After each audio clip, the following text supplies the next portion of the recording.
ما هو الشيء الذي فرح به أصحاب رسول الله صلى الله عليه وسلم؟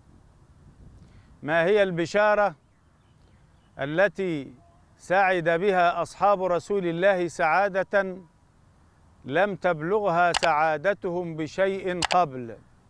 لا بد أنه شيء عظيم، لا بد أنها بشارة تستحق منا أن نتعرف عليها وأن نجلس في روضتها.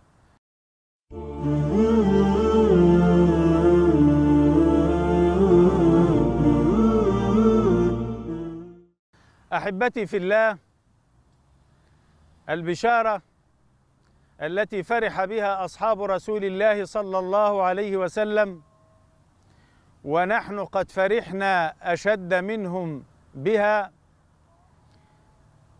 هي تلك البشارة التي وقعت أحداثها في لقاء بين رسول الله صلى الله عليه وسلم ورجل من البادية دخل على رسول الله صلى الله عليه وسلم وقال: يا رسول الله، أخبرني متى الساعة؟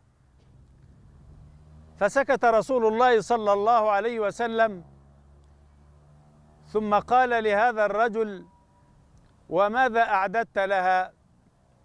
فقال الرجل عن طيب خاطر وبعشق وبأحاسيس ملؤها الإيمان وبمشاعر تملأها عواطف المحبة لله ورسوله، قال: يا رسول الله، ما أعددت لها كثير صلاة ولا صيام ولا صدقة، ولكنني أعددت لها حب الله ورسوله.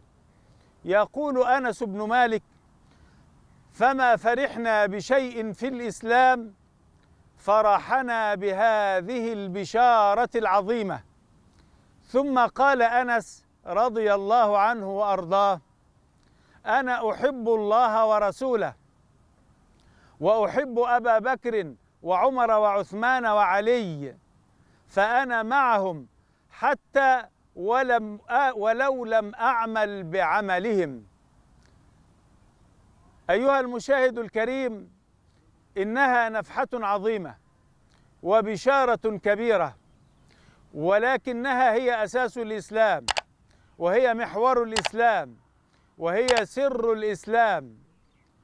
إن العواطف إذا تعلقت بالله ورسوله، وإن الأحاسيس والمشاعر إذا كان ملؤها حب الله ورسوله، فإن المسلم سيرزق الهمة والعزيمة في أن يخلص في العمل.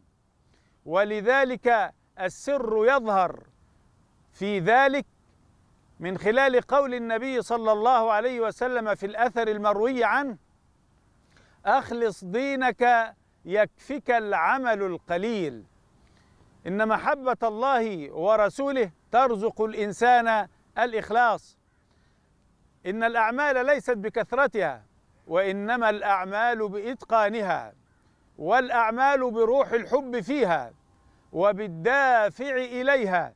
فإذا كان الدافع إلى الصلاة حب الله فأنت تناجي الحق سبحانه وتعالى، وإذا كان الدافع في إخراج الزكاة حب الله ورسوله أخرجت زكاة طيبة.